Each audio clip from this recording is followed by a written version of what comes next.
Hello दोस्तों, कैसे हैं आप लोग। मैं हूं आयुष और स्वागत है आपका रीके एनिमे में। तो आज से हम स्टार्ट करेंगे वन पंच मैन को। और ये एनिमे कितना अच्छा है मैं आपको बता नहीं सकता, साथ ही ये मेरा पर्सनल फेवरेट भी है। तो चलिए बिना वक्त को बर्बाद किए एपिसोड 1 को शुरू करते हैं।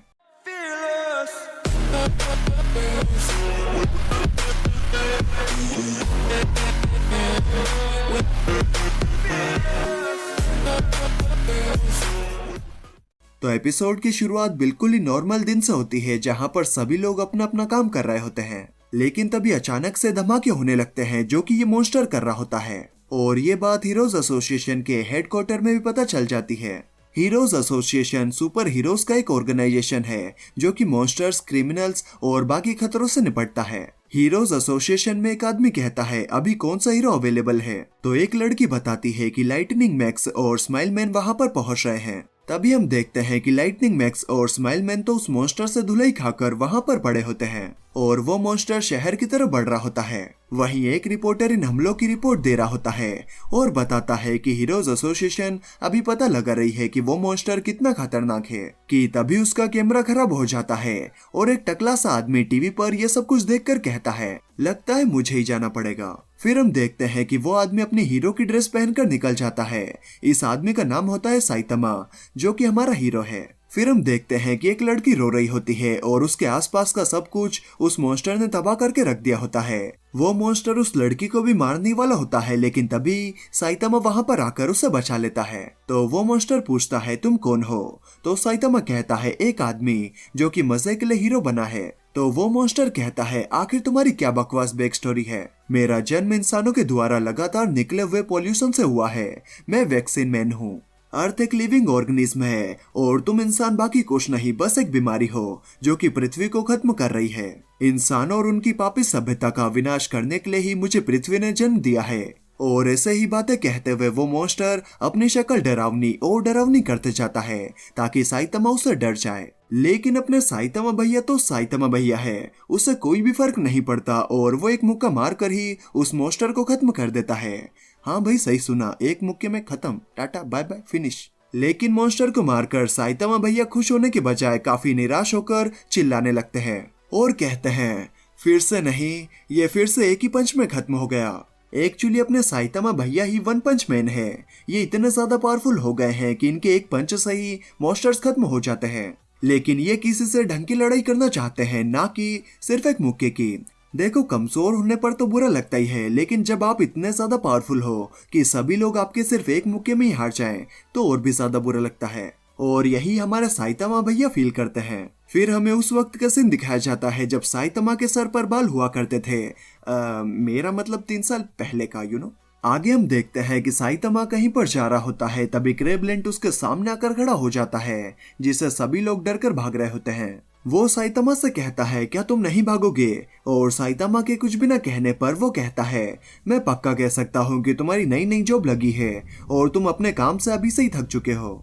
मैं क्रेबलेंट हूँ, मैंने बहुत सारे क्रेब्स खा लिए थे इसलिए मैं ऐसा बन गया, बाकी तुम भाग क्यों नहीं रहे, क्या तुम मरना चाहते हो। तो साइतामा कहता है नहीं, मेरे पास कोई जॉब नहीं है, मैं तो बेरोजगार हूँ। मैं एक जॉब ढूंढ रहा हूँ और आज मेरा एक और इंटरव्यू था, लेकिन मैं उसमें भी फेल हो गया। मुझे अभी कोई फर्क नहीं पड़ता और बस क्योंकि तुम यहाँ पर हो, मेरा भी पीठ दिखाकर भागने का कोई मूड नहीं है। तो बताओ अगर मैं नहीं भागा तो तुम क्या करोगे। तो क्रेबलेंट कहता है हम दोनों ही एक जैसे हैं, हम दोनों की जिंदगी झंड है, इसीलिए मैं तुम्हें छोड़ देता हूँ। बाकी अभी मैं एक लड़के को ढूंढ रहा हूँ जिसकी चिन बहुत बड़ी है, और जब मैं उसे ढूंढ लूंगा तो मैं उसके हाथों को उखाड़ कर फेंक दूंगा। यही कहते हुए क्रेबलेंट वहां से चले जाता है। फिर रास्ते में साइतामा को वो बड़ी चिन वाला लड़का दिखाई देता है, तो वो सोचता है अगर क्रेबलेंट ने इस बच्चे को देख लिया तो वो इसे मार देगा। तो साइतामा उससे पूछता है क्या तुमने क्रेब मॉन्स्टर के साथ कुछ किया है। तो वो लड़का कहता है हाँ, वो पार्क में सो रहा था तो मैंने उसके सीने पर अपने मार्कर से निपल बना दिए।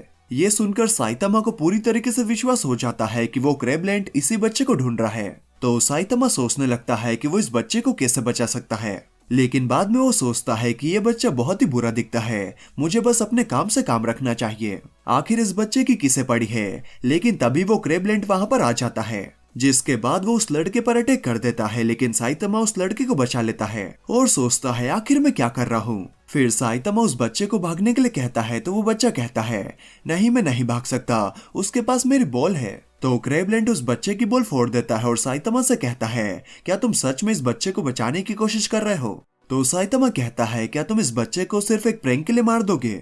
तो क्रेवलेंट कहता है मैंने पहले भी बहुत लोगों को मारा है, जो भी मेरे लुक्स को लेकर मजाक बनाता है उसे कीमत चुकानी पड़ती है। और इस बच्चे ने तो मेरे सीने पर परमानेंट मार्कर से निप्पल बनाए हैं जिन्हें मैं मिटा भी नहीं सकता, और अगर तुम मेरे रास्ते में आए तो तुम कभी भी कोई भी जॉब इंटरव्यू नहीं दे पाओगे।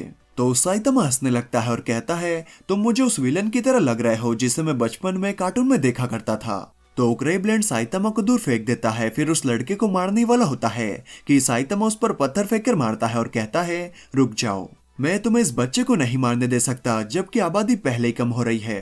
तुम्हें पता है जब मैं छोटा बच्चा था मैं भी एक हीरो बनना चाहता था, ना कि एक जॉब वाला, एक ऐसा हीरो जो कि तुम्हारे जैसे विलन्स को एक पंच में ही खत्म कर दे। तो क्रेवलेंट उसका मजाक उड़ाते हुए उसकी धुलाई करने लगता है और साइतामा को मारने वाला होता है कि तभी साइतामा अपनी टाई से उसकी आंख खींचने लगता है और उसकी आंख के साथ उसका सब कुछ बाहर निकाल देता है। फिर हमें प्रेजेंट टाइम का सीन दिखाया जाता है। साइतामा कहता है उस दिन के बाद से मैंने बहुत मुश्किल ट्रेनिंग की और मैं टकला हो गया, मैं इतना ताकतवर बन गया कि मुझे कोई भी ना हरा पाए। मैं वो हीरो बन चुका हूँ जो मैं हमेशा बनना चाहता था, लेकिन फिर भी मेरा दिल इतना खाली और बेजान क्यों है? फिर साइतामा बिल लेने के लिए काउंटर पर जाता है, लेकिन तभी अचानक से एक बहुत बड़ा पेड़ शहर पर छप जाता है जो कि एक बहुत ही बड़े आदमी का होता है। और ये बड़ा सा आदमी साइंटिस्ट का छोटा भाई है जिसके ऊपर एक्सपेरिमेंट करके साइंटिस्ट ने उसे इतना बड़ा और पावरफुल बना दिया है क्योंकि उसका छोटा भाई दुनिया का सबसे ताकतवर इंसान बनना चाहता था। इसीलिए सन के साइंटिस्ट ने अपने छोटे भाई के लिए एक सीरम बनाया और उसे पिला दिया, जिससे कि वो ऐसा हो गया, जिसके बाद ये दोनों मिलकर इस दुनिया पर राज करने का सोचते हैं। फिर ये आदमी अपना एक हाथ हवा में मारता है तो कहीं दूर का इलाका साफ हो जाता है, जिसके बाद वो दोनों दूसरे शहर की तरफ बढ़ने लगते हैं और सिटी बी को खाली करवाया जा रहा होता है क्योंकि वो दोनों उसी तरफ आ रहे हैं। और ये सन के साइंटिस्ट सभी लोगों को भागते हुए देखकर खुश होता है। वहीं इसका छोटा भाई कहता है मैं सबसे ताकतवर हूँ। तभी साइतामा भी उस आदमी के दूसरे कंधे पर आ जाता है और कहता है तो सबसे ताकतवर होना कैसा लगता है? साइतामा को वहां पर देखकर सन की साइंटिस्ट काफी चौंक जाता है और अपने भाई को बताता है कि तुम्हारे कंधे पर कोई और भी है, उसे मार दो। तभी साइतामा कहता है कम से कम चड्डी पहनकर तो घूमो। मैं साइतामा भैया की बात से बिल्कुल एग्री करता हूँ, मतलब यार इससे नंगे थोड़ी घूमना चाहिए शहर में। फिर हम देखते हैं कि वो बड़ा सा आदमी गलती से अपने साइंटिस्ट भाई को ही मार देता है, जिसे देखकर वो बहुत गुस्सा हो जाता है और उसे लगता है कि ये सब साइतामा की वजह से हुआ है। तो वो साइतामा को पकड़ता है और एक बिल्डिंग पर इतनी जोर से फेंकता है कि पूरी बिल्डिंग ही तबाह हो जाती है। फिर वो साइतामा पर कूद जाता है, जिसके बाद वो साइतामा के ऊपर बहुत सारे मुक्के मारता है, जिसकी वजह से इतना बड़ा गड्ढा हो जाता है। फिर वो अपने भाई की लाश को देखते हुए कहता है मैं सबसे ताकतवर इंसान हूँ, लेकिन क्या फायदा, मैं बहुत खाली महसूस कर रहा हूँ। तो साइतामा जमीन से निकलकर कहता है आखिर तुम्हें समझ में आ ही गया। फिर साइतामा उसे एक मुक्का लगाता है और कहता है ज्यादा ताकतवर होना बहुत बोरिंग है। साइतामा के एक मुक्के से ही वो बड़ा सा इंसान मर जाता है, लेकिन उसके गिरने की वजह से पूरी सिटी भी तबाह हो जाती है। फिर साइतामा घर जाते हुए सोचता है देखकर ऐसा तो नहीं लगता कि मेरे हीरो बनने के बाद से बुरे लोग कम हुए हैं, तो मेरे हीरो बनने से कोई फर्क नहीं पड़ा। मैं इसके लिए उदास नहीं हूँ, लेकिन मुझे इस बात की चिंता है कि जैसे जैसे दिन बीत रहे हैं मेरे इमोशंस कम होते जा रहे हैं। टेंशन, दर्द, खुशी, गुस्सा, मुझे कुछ भी फील नहीं होता। ताकत के बदले में शायद मैंने कुछ खो दिया जो कि इंसान के लिए जरूरी है। तभी वहां पर एक मॉन्स्टर आकर कहता है तुमने मुझे देख लिया है तो अब भागने से कोई फायदा नहीं है। मैं सुपर कस्टम Y0649Z MK2 हूँ। मुझे कस्टम कार्स बनाना बहुत पसंद है। वहीं साइतामा सोच रहा होता है बाकी जब मैं पहली बार लड़ा था तो मुझे हर तरह के इमोशंस फील हुए थे। वहीं वो मॉन्स्टर साइतामा को मारने की धमकी दे रहा होता है तो साइतामा उसे एक मुक्का मारकर इस दुनिया से आजाद कर देता है। फिर साइतामा सोचने लगता है कि वो आज रात को क्या खाएगा। फिर वो हर रोज की तरह ही बिना किसी चोट के घर पर आ जाता है और अपने ग्लव्स को धोता है। साइतामा को मॉन्स्टर से भी लड़ाई कर कर ऐसा नहीं लगता कि उसके पास दिल है। साइतामा हीरो वाले काम सिर्फ अपने शौक के लिए करता है। फिर साइतामा सो जाता है। फिर अगली सुबह एक धमाके की आवाज सुनकर उसकी नींद खुलती है और एक मॉन्स्टर उसके घर में आकर उस पर अटैक कर देता है। फिर दूसरा मॉन्स्टर उसके पीछे से उस पर एक मुक्का मारता है, जिससे कि वो बहुत दूर जाकर गिरता है और उसे खून आने लगता है। तो साइतामा पूछता है आखिर तुम क्या हो? तो वो कहता है हम असली अर्थलिंग्स हैं। मुझे लगता है कि तुम्हारी तरह के लोग हमें सबटेरियंस कहते हैं। हमारी आबादी बहुत ज्यादा बढ़ चुकी है, इसीलिए अब हमें पृथ्वी के ऊपर भी रहना होगा। लेकिन मैंने सुना कि ऊपर भी काफी लोग हैं जो कि हमारे लिए प्रॉब्लम है, इसीलिए हमने तुम सभी लोगों को खत्म करने का सोचा। अभी तक हमने 70% लोगों को मार दिया है। ये जंग जिंदा रहने की है, मुझे उम्मीद है कि तुम समझोगे। बाकी हम अभी तक ऐसे इंसान से नहीं मिले थे जो कि हमारे एक मुक्के से ना मरे। तो साइतमा कहता है, यही से मैं भी कह सकता हूँ। काफी वक्त बीत गया, मैं भी किसी वर्दी अपोनेंट से नहीं मिला। तो वो अर्थलिंक साइतमा पर हमला करता है, लेकिन साइतमा उससे बचकर उसे एक मुक्का मारता है जिससे कि वो मर जाता है। ये देखकर बाकी सभी अर्थलिंक्स काफी चौंक जाते हैं और उसे मारने के लिए उस पर अटैक करते हैं, लेकिन साइतमा उनसे बचते हुए ऊपर रोड तक आ जाता है। तो वो सब भी उसके पीछे आने लगते हैं और उनके बीच में एक बहुत ही जबरदस्त फाइट होने लगती है। फिर एक बड़ा सा अर्थलिंग आकर साइतमा को एक मुक्का मारता है जिससे कि वहां पर आग ही आग हो जाती है और सभी को लगता है कि साइतमा मर गया। लेकिन तभी साइतमा वहां पर आकर उन सभी बड़े बड़े अर्थलिंग्स को मारने लगता है और उनसे लड़ते हुए उसे काफी मजा आता है, क्योंकि बहुत लंबे वक्त बाद उसने असली फाइट को महसूस किया होता है। फिर साइतमा सभी अर्थलिंग्स को मारकर खुश हो रहा होता है कि तभी उन सभी अर्थलिंग्स का किंग वहां पर आ जाता है।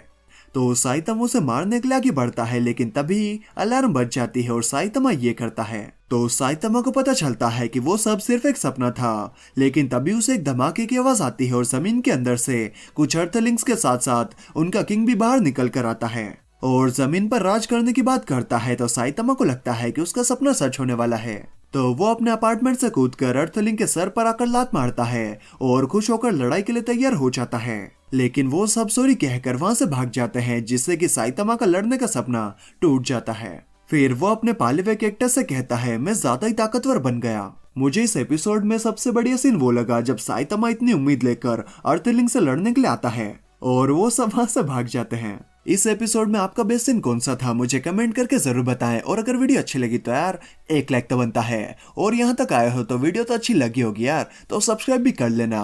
बाकी अगर आप लोगों को मूवीज और वेब सीरीज देखने का भी शौक है तो आप मेरे दूसरे चैनल रीके भट्टा को भी सब्सक्राइब कर सकते हैं। तो चलिए मैं मिलता हूँ आपसे अगली वीडियो में, तब तक के लिए bye bye and take care.